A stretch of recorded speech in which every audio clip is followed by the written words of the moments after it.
안녕하세요. 미미캠프 알쓸 신작 알아두면 언젠가는 쓸데있는 신기한 잡다한 여행 정보 그 3탄입니다. 오늘은 왠지 좀 허전하지 않으세요? 훈쌤 없이 제가 혼자 다시 진행하게 되었는데요. 잠시 후에 예고해드린 것처럼 아주 특별한 게스트를 모시고 오늘은 유럽 이야기를 해보겠습니다. 여러분 그동안 어떻게 지내셨어요? 점점 다시 코로나가 수도권을 중심으로 해서 확산되고 있어서 많이 걱정이 되는데요. 시청하고 있는 우리 청소년들도 손 씻기 잘하고 계시죠? 그리고 나가실 때 마스크도 필수로 잘하고 계시죠? 우리 안전하게 생활하면서 오늘도 유럽으로 갈 준비를 해볼까요? 자, 그러면 유럽으로 출발! 오늘 유럽 여행을 소개해드리기 전에 유럽 지역이 굉장히 크고 넓잖아요. 그래서 일단은 유럽에 대한 간략한 기본 정보 정도 그리고 위치 같은 것만 간략하게 소개를 하고 오늘 특별한 게스트 정말 어렵게 모신 특별한 게스트를 모시고 유럽 여행의 에피소드를 중심으로 해서 지역을 좀 소개해드리려고 합니다. 그럼 큰 유럽을 어떻게 나누고 있을까요? 우리가 지도 같은 데서 보면 뭐 흔히 얘기도 많이 들었죠. 동부 유럽, 동유럽, 서유럽, 뭐 남부 유럽, 그리고 뭐 북유럽 이렇게 많이들 얘기하잖아요. 그래서 이렇게 지역으로 나누게 되는데요. 이거를 나누는 기준을 좀 설명해 드릴게요. 일단 스칸디나비아 반도를 중심으로 해서 포함된 그 영역을 북부 유럽, 그리고 또 알프스 산맥 위쪽을, 그리고 서부 유럽, 그리고 고대 그리스의 로마 문화의 꽃을 피운 알프스 산맥 남쪽을 남부 유럽이라고 부르고요. 그리고 과거 사회주의 국가가 많이 있었던 동부 유럽, 이렇게 네 가지로 나누는데요. 이렇게 말로 들어서는 잘 모르겠다는 생각이 들 것 같은데요.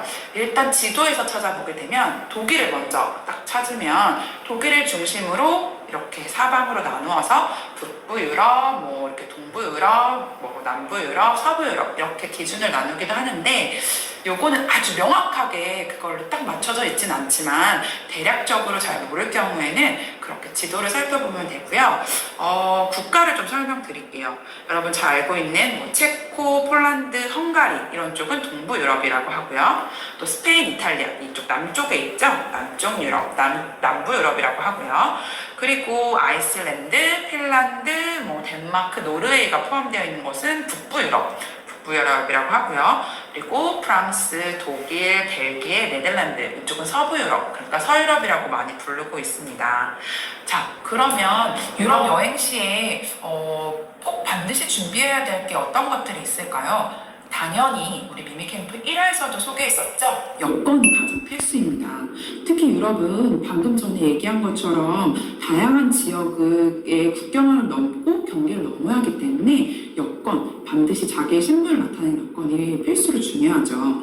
그리고 뭐 이전에 얘기했던 것처럼 뭐 다양한 뭐 음식도 조금 한국 음식도 그리울 테니까 유럽은 장거리를 많이 다니고 또 기본적으로는 5일에서 뭐 7일 정도 최소 여행을 하기 때문에 한국 음식이 그려질 수도 있으니까 한국 음식 같은 거 그리고 콘센트는 220V를 사용하지만 볼트의 크기가 조금씩 달라서 유럽 전용 콘센트를 가져가는 것도 좋을 것 같고요.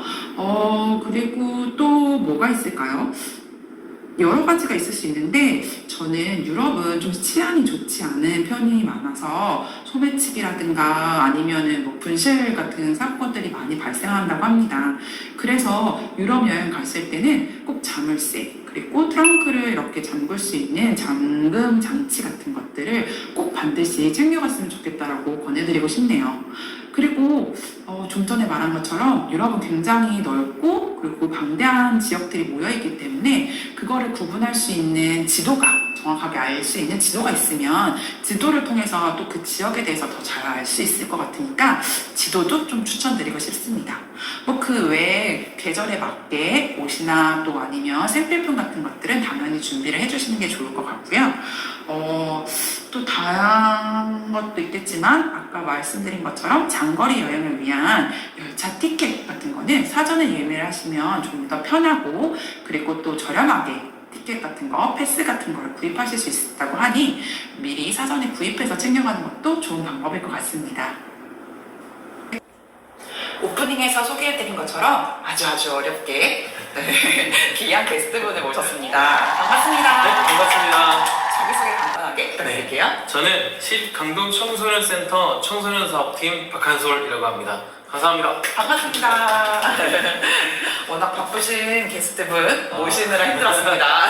저도 힘들게 왔네요. 네, 최근에 센터 내에서 가장 최근에 유럽에 다녀오신 선생님을 수소문해서 우리 솔쌤이 당첨되셨어요. 그래서 오늘 생생한 여행 정보 그리고 에피소드들을 들려주실 건데요. 혹시 언제 어디 유럽에 다녀오셨나요? 네, 저는 18년도 1월에 전 직장에서 이제 휴가를 내고 2주 동안 자동차 여행을 다녀왔고요. 그 다음에 그 직장에서 그만두고 19년도 4월에 2달 동안 자유여행을 하고 왔습니다. 2달간이나. 네. 네, 작년 4월에 2달 동안 유럽 여행을 다녀왔다고 하는데요. 여러 가지 에피소드가 있을 것 같은데요. 솔쌤이 사전에 추천해주신 너무 스리의 에피소드가 있습니다. 이 스리 공개하면서 오늘 같이 유럽 여행을 떠나보겠습니다. 솔쌤이 소개해주는 그 첫 번째 이야기가 바로 바르셀로나죠. 네. 저는 바르셀로나, 그러니까 스페인 바르셀로나 하면 사실 푸에 공원이라든가 아니면은 가우디 건축 부분 같은 것만 맞아요. 떠올랐는데 그게 가장 유명하죠. 네, 솔쌤 바르셀로나가 유럽 여행 중에 왜 기억이 제일 나세요? 제가 18년도 1월 자동차 여행을 할 때 마지막 종착지가 바르셀로나였어요. 그래서 그 종착지 바르셀로나에서 제가 가장 좋아하는 축구 선수 메시 축구 경기를 봤을 때 그 여행, 그게 가장 기억에 남는 여행의 순간입니다. 그러면은 일부러 바르셀로나에 그 축구 경기를 보러 가시는 거예요? 네, 저는 유럽 하면 가장 스페인이 떠오르고요. 스페인 하면 가장 바르셀로나 먼저 떠오릅니다. 그 이유는 그러면 그 방금 말씀하신 메시 때문에? 네, 제가 축구를 너무 좋아하거든요. 그래서 제가 가장 좋아하고 축구 게임에도 그 선수는 항상 키웁니다. 게임에서도. 설마 혹시 유럽 여행 계획한 것도 네. 메시 때문은 아니겠죠? 메시 때문은 아닌데 메시 때문은 아닌데 이제 유럽을 가야겠다 싶었는데 거기서 가장 큰 바르셀로나에 가야겠다라고 했던 가장 큰 비중이 메시가 있었죠.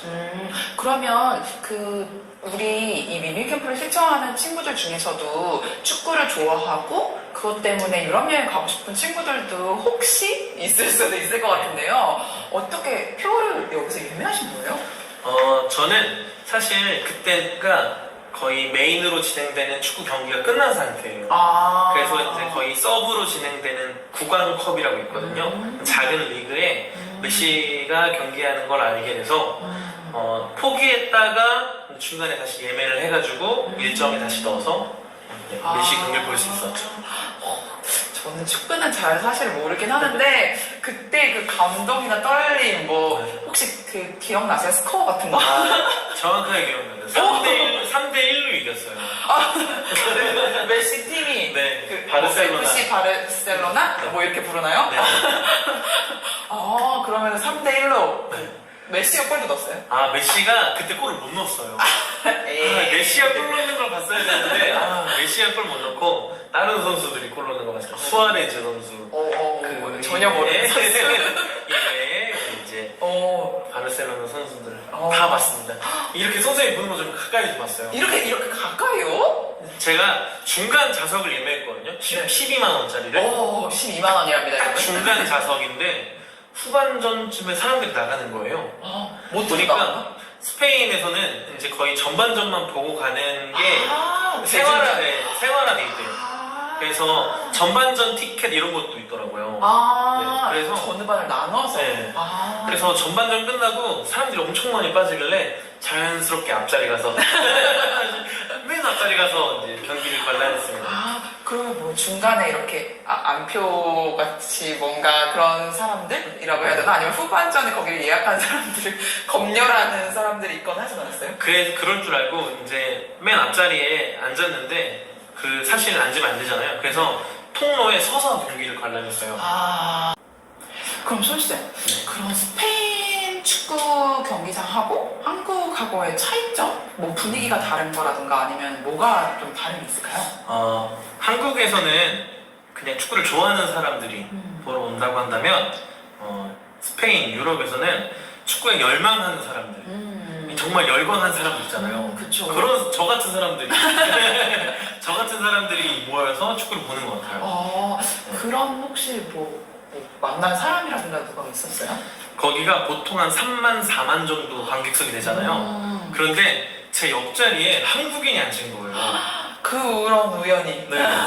그런데 이분이 나이가 어떻게 됐냐면 그때 딱 20살.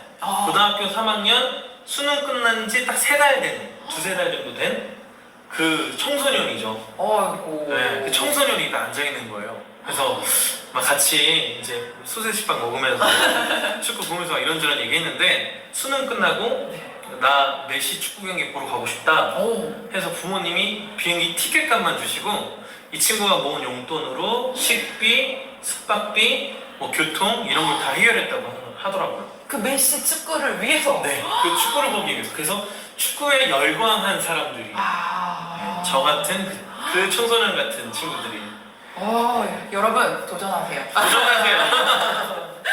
자, 이렇게 벌써 첫 번째 에피소드부터 너무 재미있는데요.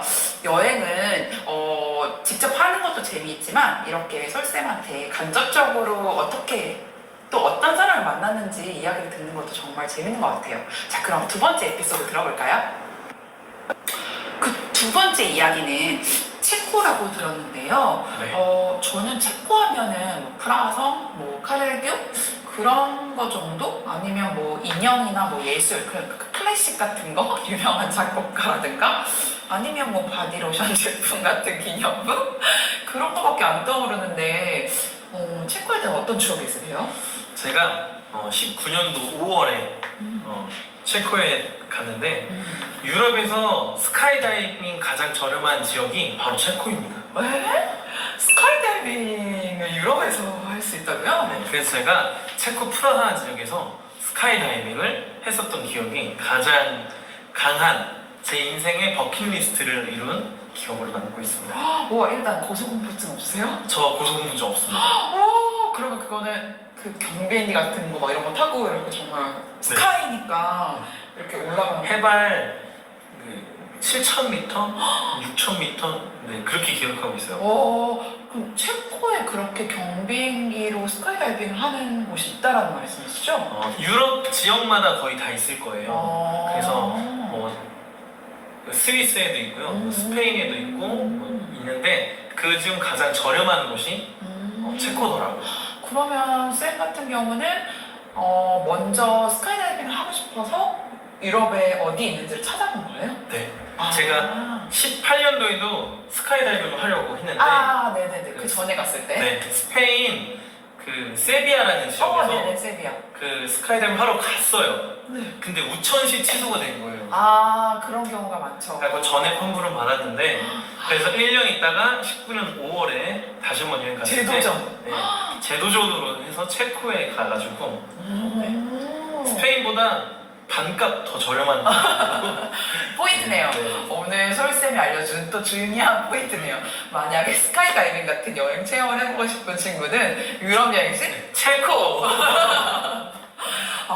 그러면 그거는 이제 안전교육 같은 거를 뭐 어떤 비디오 이런 영상 같은 걸 간단히 사진 같은 거 보나요? 아니 현장에서 네. 그 이제 교육해 주시는 분들이 현지인이 네, 다 교육해 주시고 그러니까 저랑 같이 뛰어내리시는 분이 교육을 직접 해주세요. 함께 그 뒤에 이렇게 같이 매달리시는 분이 네. 그럼 교육을 받고 네. 비행기 뭐 그런 증서 같은 것도 쓰죠. 네, 이제 사망시 우리 책임이 아니라 이런 것도 있었고요. 뭐 다양하게 무서워요. 보험 가입 같은 것도 해서 적을 게 굉장히 많아요. 다 영어로 적겠죠. 근데 정말 좋은 게 뭐냐면 스카이다이빙 체코에서 한국인들이 너무 많이 하기 때문에 한국인 이 서류가 있습니다. 한글로 된. 여러분 또 팁이 나왔어요. 네. 체코에서 하실 때는 한국인 전용 서류 한글로 되어 있다고 네, 해요. 맞아요. 아, 그걸 작성하고 네. 그러면 비행기를 타서 그 해발 뭐 한 6천, 7천? 7천. 네, 까지 가서. 그러면 그 소감도 좀 들려주세요. 귀가 아프다거나 뭐 뭔가 신체장애 이상한 느낌이라든가 이런 건 없었나요? 이게 떨어질 때, 이렇게 떨어지잖아요. 그래서 귀가 엄청 펄럭펄럭거려요. 그래서 귀가 찢어지시는 분들도 있어요. 근데 저는 다행히 그러진 않았는데, 네. 뛰어내릴 때 이제 귀 같은 경우에도 많이 다치긴 하거든요, 사람들이. 그거 말고는 크게 특이사항은 없어요. 그럼 뭐 주의사항? 뭐 준비물 같은 거라든가? 꼭 뭐 가져가야 되는 거? 뭐 그런 건 없었을까요, 혹시? 따로 가져가야 될 건 없고, 거기서 USB에 저장해주는 그런 네, 추가 사항이 있어요. 자기의 그 뛰어내리는 영상을? 네. 그게 한 5만 원인가 정도가 더 나가긴 하지만 무조건 하셔야 됩니다. 왜요? 저는 지금도 봐요. 그 영상을요? 제가 떨어지는 영상을 지금도 항상 시청합니다. 그러면 뭐 한국에서도 혹시 스카이다이빙? 한국에서는 아직 알아보지 못했어요. 그 체코의 경치가 한 번에 쫙 보이는 너무 좋았습니다. 어떻게 말로 표현할 수 없을 정도로 그 비행기에서 보는 바깥 세상하고는 너무 달라요. 또 달래. 네. 진짜 새가 되고 싶다. 근데 이 한마디 표현으로 모든 걸 압축한 것 같은데요. 네. 한솔쌤 덕분에 체코가 아주 새로운 매력으로 다가온 것 같아요. 이렇게 여행은 그곳에 그냥 대중적인 뭐 관광지 아니면 뭐 먹거리 이런 것도 물론 중요하지만 자기가 해보고 싶은 했던 것들도 도전해보는 좋은 기회가 되는 것 같아요. 자, 그러면은 세 번째 에피소드는 뭘까요? 솔쌤 추천 그 세 번째 좀 장소가 특별하다고 들었는데요. 뭐 산티아고 순례자의 어떠한 방송에서 이렇게 하숙집을 운영하던 그런 방송이 있었을 정도로 이제는 저희가 조금 익숙해진 곳이기도 한데 특히 거기에서도 묵시아 지역을 저희한테 추천해줬어요. 근데 이 순례자의 길 어떻게 가게 되신 거예요? 네, 제가 19년도에 직장을 그만두게 됐어요. 그래서 제가 여행을 가야겠다라는 생각으로 저희가 가지고 있는 비용을 가지고 올해 여행을 할 수 있는 게 무엇이 있을까라는 생각으로 스페인 산티아고 순례자의 길을 생각했고, 제가 에피소드 1에서 그 바르셀로나 메시 축구 경기를 볼 때 왼쪽에는 그 청소년이 앉아 있었고 오른쪽에는 이 순례자의 길을 걷고 스페인 바르셀로나로 넘어온 형을 만난 거예요. 아니 그 메시 축구장이 정말 인생에서 중요했네요. 너무 중요합니다. 그래서 그 스페인 순례자의 길을 걷고 바르셀로나 와서 여행을 하고 있었던 형을 만났는데 이분이 저한테 꼭 순례자의 길을 걸어봐라. 추천. 네, 그렇게 추천해 주셔가지고 제가 이제 직장을 그만두게 되고 어떻게 하면 오랜 기간 여행할 수 있을까 생각하다가 순례자의 길을 가야겠다 라는 생각으로 순례자의 길 여행을 가게 되었습니다. 약간의 반전이 있네요. 네. 메시 축구장에서 만난 오른편에 계신 분의 추천으로. 네. 그리고 어떠한 좀 길게 유럽 여행을 좀 네. 저렴하게 하겠다는 그 이유로 네. 이 순례자의 길을 걷게 됐다고 하셨는데 그러면 며칠 동안 혹시 순례자의 길을 완주하셨나요? 정해져 있는 순례자의 길은 프랑스 길, 이제 한국인들한테 대표적인 길인데 그게 800km 정도가 돼요. 800km? 네. 그게 정확히 순례자의 길이고 800km에 있는 산티아고 지역 네. 이 외에서부터는 사실 순례자의 길은 아니에요. 아닌데 그래도 이제 계속 여행할 수 있게 유럽 대륙 끝으로 순례자의 길이 다 이렇게 만들어져 있는 거죠. 그래서 저는 프랑스서부터 시작해가지고 프랑스 생장이라는 마을에서부터 스페인 그 유럽 대륙의 끝 묵시아까지 960km 정도를 36일 걸려서 걸었습니다. 960km를 36일 동안요? 네. 와, 일단 걸으면서 너무 힘들었을 것 같은데 이거 뭐 그냥 혼자서 여행하신 거죠? 네, 혼자 여행하는데 또 거기서 한국인들도 만나고 네, 독일 사람들이랑도 좀 친해졌고 외국인들도 많이 친해지는 수 있었던 시간이었죠. 와, 36일 동안 어떠한 길을 그냥 묵묵히 걸었다라는 거 정말 이색적인, 그것도 한국이 아닌 그런 다른 지역이라는 것도 너무너무 이색적인 추억이었을 것 같은데요. 소감이 어땠을까요? 어땠어요? 먼저 걸으면서 가장 많이 한 생각은 나는 누구인가? 저에 대해서 많이 생각을 했던 것 같아요. 그러면 그렇게 걸으면서 나는 누구인가를 고민하면서 이제 같이 어울리게 되는 사람들하고 지내면서 저라는 사람을 좀 더 이해할 수 있었고 저라는 사람을 좀 더 경험할 수 있었던 시간이었던 것 같아요. 나를 다시 한번 돌아볼 수 있는 그런 시간이었던 36일 동안 충분히 나에 대한 고민, 나는 누구인가에 대한 고민을 마친 솔쌤. 네. 본인은 누구신가요? 저는 청소년사업팀의 박한솔이라고 합니다. 이렇게 되는 거죠. 근데 36일 동안 만난 그 인연들, 그리고 뭐 거기서 봤던 풍경들, 그리고 또 그 공기들, 또 중간중간에 뭐 들었던 소리들, 이런 것들은 평생에 아마 잊지 못할 거라고 생각되는데 어떠세요? 정말 잊혀지지 않아요. 지금도 막 떠오르고 그러시나요? 며칠 전에 점심시간에 티타임을 갔는데 날씨가 너무 좋은 거예요. 근데 자연스럽게 산티아고 순례자의 길 생각이 나더라고요. 날씨만 좋아도 유럽 여행이 생각이 너무 많이 납니다.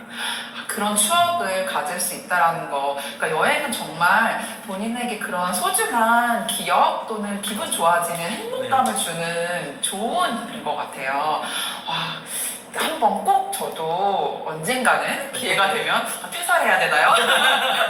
걷고 싶어지네요. 36일까지는 무리가 있을지언정 저도 뭐 960km 이렇게까지 못하더라도 한 번은 꼭 경험해보고 싶네요. 한국 사람들은 유럽 가기가 어렵잖아요. 근데 유럽 대륙에 있는 사람들은 유럽에서 유럽은 비행기 티켓 값이 5만 원도 안 하거든요.